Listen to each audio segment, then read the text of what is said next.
Vivian beranak Caesar. So apabila Vivian konsumsi tu kan, tempat luka yang Caesar tu kan, dia cepat sembuh tau, cepat kering.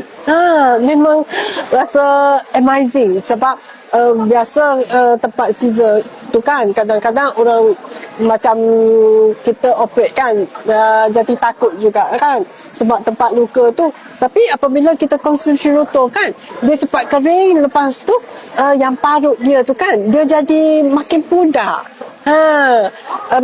Vivian konsum Shirutol masa sebelum nak Caesar tu, Vivian konsum 4 sachet, 2 sachet pagi, 2 sachet malam.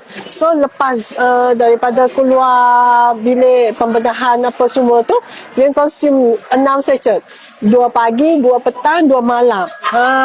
So luka dia memang cepat kering, nampak luka dia pun nampak cantik. Lepas tu dia lagi kita tempat luka tu kan, dia jadi tak sakit.